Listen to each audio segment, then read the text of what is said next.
안녕하세요. 자기소개 한번 부탁드릴게요. 저는 서울에 살고 있고 지금 37살입니다. 제가 메일을 보니까 되게 생소한 단어들이 많이 있더라고요. 정확히 어떤 활동을 하고 계신 거예요?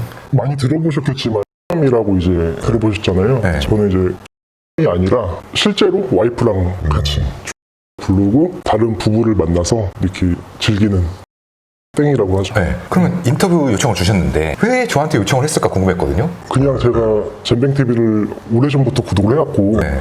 술을 한 잔 먹고 보는데 갑자기 용기가 생기더라고요. 일단 됐든 보게 됐든 처음 시작이라는 게 있잖아요. 어떻게 접하게 됐어요? 제가 2008년도에 친구가 라는 사이트를 알려줬어요. 그래가지고 처음에는 광고 사진들이거나 홍보 사진인 줄 알았어요. 근데 보다 보니까 진짜 자기의 여자친구, 와이프를 이렇게 올리고 만남을 하네? 그렇게 보다 보니까 뇌가 이제 그쪽으로 절여진 거죠. 원래는 아무 성향이 없었는데 길 가다가 누가 내 여자친구를 보기만 해도 화가 나고 그러잖아요. 네. 쳐다보면은 보통 남자들은 그렇죠. 저도 원래 그랬는데 포인트가 한순간에 바뀌는 거예요. 네. 될 것 같은 기분이 들고 아, 내 와이프한테 눈길을 주는 게. 예, 그러고서 이제 워터파크에 놀러 갔는데 쳐다보는 시선이 있잖아요. 거기서 주체할 수 없더라고요. 네. 그 시선을 느끼는데도 가 된다고 했네. 그래가지고 여자친구는 지나간 여자들 그만 쳐다보라고 그렇게 오해를 한 적이 있어요. 그러고서 무사히 넘기고 며칠 있다가 데이트를 하는데 번화가였어요. 또 시선이 느껴지는 거예요. 네. 그때 성향을 찾은 거죠. 그때부터 지금까지 7년 가까이 그 성향이 계속 유지가 되고 있어요. 그럼 처음 말하는 순간이 있었을 거잖아요. 언제 처음 말했어요? 그 워터파크를 갔다 오고 다음 주에 번화가에서 데이트를 하고 또 그 다음 주에 만났어요. 아직도 기억이 생생한데 그때 호텔에서 4개 사이트 이거를 보여주면서 얘기했어요. 그때 당시 이제 여자친구가 검색을 하는 거예요. 네. 이냐 하면서부터 막 그 예상은 했어요. 근데 난 진심이다 얘기했고 시절도 안 먹히고 더 이상 얘기는 안 꺼내고 6개월 정도 시간이 흐르고 계속 연인 관계는 유지를 했어요. 서로 좋아하고 사랑하니까. 네. 그러다가 못 참겠는 거예요. 그래서 또 얘기를 했어요. 그러면 만 받아보자 해가지고 이게 글을 올렸어요. 해주실 분 해가지고 글을 올렸는데 연락이 무지하게 많이 왔어요. 네. 기억나는 게 공장에서 교대 근무하는 분들도 계시고 의사도 있고 교수님도 있고 별의별 분들이 다 나오셔가지고 그 중에서 또 선별을 해야 되잖아요. 그렇죠. 이게 어느 정도냐면은 거의 대기업 면접 수준이에요. 아, 까다롭게 보시는구나. 네, 이게 쪽지나 연락이 100명 이렇게 오면은 일단은 읽지도 않고 거르는 게 한 70% 돼요. 이왕이면 괜찮은 사람 해야 되니까. 그렇죠. 얼굴, 몸 사진부터 해가지고 그동안 활동했던 내역 그렇게 거르고 했었어요. 그럼 3명이서는 어떤 장소에서 했어요? 모텔이죠. 모텔에 3명이 못 들어가지 않아요? 네, 맞아요. 그래서 저희가 방을 잡고 또 방을 잡아요. 이제 저희 호실로 오는 거예요. 아, 자기도 자기 방을 잡고. 네, 맞아요. 가끔 가다가 그런 분들이 있어요. 자기도 방을 잡아야 되니까는 그게 이제 아까운 거예요. 자기 돈 써야 되니까. 그래서 이제 저희가 어느 모텔 몇 호다 알려주면은 카운터로 올라오는 분들이 있어요, 가끔. 그러면 이제 전화가 와요. 그런 전화 받으면은 쪽팔리기도 하고 민망하기도 하고. 그렇죠. 그러면 이제 가서 방 잡고 다시 오시라고 이렇게 하는 경우도 많아요. 그럼 첫 시도는 외부 남자한테 받은 거잖아요. 네, 그렇죠. 제가 보는 앞에서. 그럼 막상 이렇게 겪고 나니까 뭐래요? 사람이라는 게 참 신기해요. 본능적으로 그런 분위기, 그런 상황이 되고 하면서 자극이 되니까 경계가 풀려요. 처음 했던 남이 너무 잘했고 외모도 괜찮고 그래서 그분하고 20번 가까이 만났어요. 지금까지도 가장 많이 만난 분 중에 한 명이죠. 그때 여자친구가 현재 와이프예요? 네, 맞아요. 그런 성향들을 다수한테 오픈할 수는 없잖아요. 그래서 여쭤본 건데 그럼 지금은 진화해서 이제 부부들끼리 만나서 그냥 바로 하는 거예요? 아니면 2대2든 3대2든 데이트를 하다 하는 거예요? 이게 다 달라요. 대부분은 제 경험상 만나서 저녁을 먹으면서 한 잔을 해요. 아니면은 서로 어느 정도 맞아야 되잖아요. 그렇죠. 내가 너무 안 좋다거나 너무 못생겼다거나 비슷한 나이라고 했는데 한 10살은 많아 보이는데 이런 분들도 계시고 그러면 이제 정중하게 얘기하거나 아니면 더 놀고 싶다 하면은 거기서 이제 어플을 키는 거예요. 거기서 또 한 잔 마시면서 뻔하잖아요. 뭐 왕게임을 한다거나 그렇게 마시면서 이제 뭐 노는 거죠.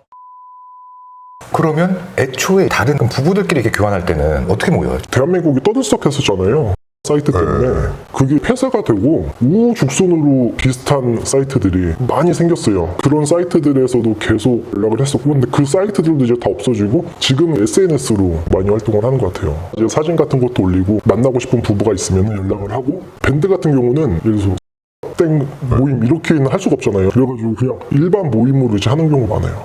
골프 모임, 자동차 모임 이런 식은 안 하고 초대장이 있어야 가입을 할 수 있다던가. 그러면 뭐 예를 들어 A라는 모임인 줄 알고 들어갔는데 알고 보니까 뭐 핑을 하는데 나 이렇게 모르고 들어갈 리는 없네요. 그렇죠. 그 검증하는 시스템도 있어요? 보통 밴드라는 어플 말고 인터넷 SNS 거기서 어느 정도 활동을 하는 커플이나 부부들 그런 분들 위주로 초대장이 날라오는 경우도 있고요. 왜냐면은 밴드 같은 경우는 좀 검증된 사람들끼리만 모이고 싶다. 예, 그렇게 해서 하는 거고 인터넷 SNS 같은 경우는 누구나 가입을 하고 팔로우를 할 수 있잖아요. 네. 그런 것 때문에 조금 더 개방적이고 그런 게 있는 차이점인 것 같아요. 제가 예전에 어떤 탐정님을 만나서 이런 문화에 대해서도 한번 인터뷰 적이 있어요. 관전 클럽 아니면 지하에 있는 특정 클럽 같은 데서 단체로 하는 그런 것들에 대해서도 알고 계세요? 알고 있고 가봤어요. 간판이 없어요. 가게마다 다른데 간판이 있더라도 아니면 호프 이런 식으로 돼 있고 일반인들 들어갈 수가 없어요. 제가 갔던 곳들은 전부 다 예약제고 처음 갔을 때는 어느 지역에 클럽이 있는데 한번 가봐 소개를 받았어요. 예약을 하고 가서도 한 번 더 확인을 해요. 입장을 하려면은 예약자 닉네임 어떻게 되시냐고 맞습니다 하고서 핸드폰을 수거하고 문을 열는 순간 사방에서 서라운드로 소리가 막 난무하고 이거는 진짜 야생의 원신들 같아요. 다 그냥 그 가게 안을 돌아다니는 거예요. 그럼 거긴 룰은 누군가 저기 특정 행위를 하고 있어요. 그럼 그냥 가서 아무렇지 않게 하는 거예요? 아니 이제 커플이라고 하면은 거기 일하는 직원이 있잖아요. 저 커플을 한번 부킹을 시켜달라 이렇게 얘기해가지고 만나서 같이 얘기하고 술도 마시면서 거기서 할 수도 있는 거고 아니면 우리끼리 나가서 놀자 이렇게 나가는 경우도 있고. 그럼 커플끼리 부킹이 돼서 술을 한 잔 더 먹으면 술을 먹는 동안에도 계속 하고 있는 거잖아요. 그쵸. 기분이 어때요? 적응이 금방 돼요? 저는 처음 갔을 때 이 사람들이 그걸 한 줄 알았어요. 저도 이미 사람 불러서 해보기도 했지만은 이게 가능은 한 건가? 근데 몇 번 가고 하다 보니까 적응이 되더라고요. 가장 최근에 갔을 때가 올해 봄에 갔었는데 요새는 핸드폰도 안 걷어요. 예전처럼 그렇게 원신처럼 놀지도 않아요. 그냥 한 잔 마시면서 일반 술집처럼 그렇게 놀고 아까 말했다시피 밴드라는 어플 있잖아요. 거기서도 단체로 클럽을 대관을 해서 노는 경우도 있고. 댐백님 거 영상을 보면서 뭐가 떠있기 시작을 했어요. 시청자분들 또 재미없을 테니까 빨리 좀 말씀드리면 제가 런칭한 제 샴푸고 제가 탈모병원에서 샴푸를 사서 쓴 지 4년 정도 됐어요. 병원 샴푸들은 비싸기도 비싸요. 그래서 이제 그거랑 성분 제형을 똑같이 만들었어요. 얼마나 똑같이 만들었냐면 그걸 만든 제조사에서 만들었어요. 심지어 성분 제형을 만들 때도 더 높은 레벨, 비싼 레벨로 제작을 했어요. 저는 어차피 홍보비가 안 들어가니까 좋은 제품을 만드는데 돈을 많이 투자를 했죠. 그러니까 한마디로 끝판왕이죠. 가격은 절반 수준, 배송비도 제가 내드리고. 네, 광고는 여기까지. 그럼 돈 내는 건 없어요? 돈 내고 하죠. 왜냐면 술을 먹으니까 우리가. 얼마 내요? 저희는 10만 원 냈어요. 커플이나 부부 같은 경우는 10만 원이고 남자가 혼자 간다 그러면 15만 원, 20만 원 더 비싸요. 그런 클럽들은 지역이 어디에 있어요? 전국에 다 있어요. 사진 찍거나 이런 거는 위험 요소가 생기는 건데 그럼에도 불구하고 이제 서로 사진을 왜 찍는 거예요? 이거는 인증샷을 남기기 위해서 찍는 사람들도 있고요. 저 같은 경우는 기록을 남겨놓는 게 좋아가지고 남겨놓고 있어요. 그러면 와이프 되시는 분이랑 둘만 할 때도 있을 거 아니에요, 집에서. 그렇죠. 그럼 그때는 좀 덜 해요? 아니요. 저희 같은 경우는 지금도 자주 불타오르고 너무 잘 맞아요. 제가 어디서 무슨 자료를 봤는데 전 세계에서 부부들 중에 리스 부부들이 비율이 가장 높은 게 우리나라래요. 근데 저희는 서로의 성향 취향도 다 맞고 오히려 부부관계가 더 좋아져가지고 저희는 아직도 불타오르고 있습니다. 그게 이런 요소들과 영향이 있다고 보세요? 네. 그런 것 같아요. 그럼 활동을 하실 때 외부로 알려지면 안 되잖아요. 와이프 되시는 분 외에는 아무도 몰라요? 그럼요. 저는 아예 이런 얘기도 안 하고 누가 이나 와핑 뭐 이런 얘기를 하면은 진짜 그렇게 하는 사람들이 있냐? 왜 그렇게 하는지 모르겠다. 이러면서 넘겨요. 가장 불안한 점은 두 개죠. 첫 번째는 나의 신상이라든지 유출 관련된 거. 두 번째는 이제 성. 그래서 성병 검사지도 요새는 다 떼요. 특히 같은 경우 성병 검사지가 없으면은 아예 활동을 못 해요. 요즘은. 그러면 SNS에서 활동하시는 분들의 연령대는 다양해요? 아니면 모여 있어요? 가장 많은 연령층이 30대 후반, 40대 초중반 분들이 제일 많고 20대 분들도 꽤 많아요. 근데 20대 분들 같은 경우는 대부분이 부부는 별로 없고 부부들 비슷한 사람들만 만나다 보니까 거진 30대 중후반, 40대 초중반이 가장 많은 것 같아요. 네. 그럼 부부들이 모이기 전에 보는 조건들이 또 있어요? 저희 같은 경우는 가장 중요한 거는 실제 부부여야 돼요. 왜냐면 저희가 부부기 때문에 커플이라고 하면은 이 사람들은 헤어지면 그만이잖아요. 실제 사귀는 커플일지 아닐지 저희가 모르잖아요. 파트너를 데리고 올 수도 있고 이 남자가 돈을 내고 누굴 데리고 올 수도 있고요. 그렇기 때문에 최대한 비슷한 조건의 분들을 만나려고 하죠. 그럼 말씀하신 사이트들은 우리가 좀 알만한 사이트예요? 아니면 숨겨져 있어요? SNS 같은 경우는 다 아는 사이트고 밴드 같은 경우는 초대장 비공개이기 때문에 그렇게 이제 돼 있죠. 실제 부부인지는 어떻게 확인해요? 대화를 하다 보면 알게 되는 게 대부분이고 웬만하면은 다 이미 SNS라든지 밴드에서 활동하는 게 있기 때문에 요즘은 다 웬만하면 잘 만나요. 그럼 SNS에서 활동한 이력이 없으면 신뢰도가 확실히 떨어지는 거네요? 그렇죠. 떨어지죠. 아, 그러면 무슨 부부 이런 식으로 활동하는 거예요? 네, 맞아요. 저 같은 경우는 예전에 유명했어요. 근데 그러다가 한번 현타가 와가지고 왜 현타가 왔냐면은 이제 SNS라고 했잖아요. 거기 계속 계정을 정지시키는 거예요. 아, 그래가지고 지금은 사진을 올리진 않아요. 왜냐면은 올리면은 이게 법적으로 음란물 유포가 되는 거잖아요. 그렇게 갔다 오신 분들도 실제로 꽤 있어요. 근데 그런 분들은 단순히 사진 하나 올렸다고 해가지고 뭐 학교까지 가진 않잖아요. 벌금이라든지 초범이고 하면은 기소유예라든지 이렇게 나올 텐데 정말 상황이 심각한 분들, 예를 들면은 동영상을 제작을 해가지고 이거를 유료 사이트에다가 업로드를 하는 거예요. 그래서 이제 이 동영상을 보려면은 유튜브 프리미엄처럼 구독을 시키는 거죠. 돈을 내고 봐라. 이게 법이 진짜 무서운 게 실제로 돈이 왔다 갔다 하면은 그거는 이제 빼도 박도 못하는 거예요. 처벌 수위가 징역도 갈 수 있는 거죠. 그런 활동하시는 분들 많이 벌죠? 많이 벌죠. 그렇게 활동하시는 분들 제가 직접 만나지 않고 들은 얘기가 있는데 만나서 네. 한 달에 막 몇 천씩도 벌고 5천 이상 버는 분들도 있었고. 네. 그러면 클럽이나 호텔이나 호텔에서 만나는 거? 그 외에 또 다른 방법들이 있어요? 그게 있어요. 이렇게 대놓고 클럽을 가거나 호텔이나 호텔 방을 잡고 노는 게 아니라 그 성인 카페 같은 게 있어요. 커피 마시는 카페. 그런 데가 있는데 미성년자는 들어갈 수 없고 당연히 사진도 걸어놓고 그 카페에서 커플이나 부부들 인증샷도 찍고 저희가 그 카페를 갈 건데 그 카페에서 언제 만나실 분 그래서 같이 그 카페에서 데이트를 하고 나가는 경우도 있고 근데 그 카페는 그냥 진짜 그냥 커피 마시는 카페예요. 제주도 가면은 러브랜드 있잖아요. 그런 컨셉의 카페인 거예요. 아, 그런 컨셉의 카페인데 그런 분들이 가는 거군요? 그쵸. 일반인들도 가고. 와, 별게 다 있네요. 그럼 예전에 여자친구랑 같이 걷다가 여자들이 이제 시선을 보내는 것 때문에 성향이 생기셨다고 했는데 다른 분들이랑 정보도 교류 많이 하실 거잖아요. 그럼 다른 분들은 어떻게 그런 성향들이 생겼대요? 이게 저 같은 네토 성향인 남편들이 있고 아니면은 그냥 같이 즐기자 이런 마인드의 분들이 있어요. 전 네토 성향이 더 높기 때문에 저의 배우자가 관계하는 거를 보는 것만으로 저는 좋아요. 네. 근데 이 성향이 없는 사람들은 그냥 그렇게 노는 게 좋은 거예요. 쾌락적인. 네토라는 성향이 정확히 뭐예요?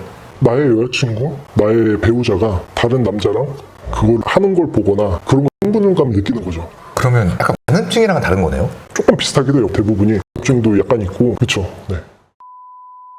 그러면 우리가 인터뷰하기 전에 남을 불렀는데 어떤 이유 때문에 안 나가셨다고 했잖아요. 그리고 와이프분을 보내셨다고 했잖아요. 네, 맞아요. 그럼 둘만 있는 거잖아요. 그럼 괜찮아요? 그렇죠. 저는 그냥 상상을 혼자 하니까 내가 없는 공간에서 둘이 이제 데이트하고 더 편하게 둘이 놀아봐라. 그래서 저는 상상을 하는 거죠. 그게 이제 행동이 되니까. 아, 그러면 와이프가 집에 들어오기 전까지 그냥 놔둬요? 연락도 안 하고? 네. 근데 한 번씩 카톡이 오죠. 지금 만나서 뭐 하고 있다 이렇게. 그럼 둘이 있다가 연락처 주고받을 수도 있잖아요.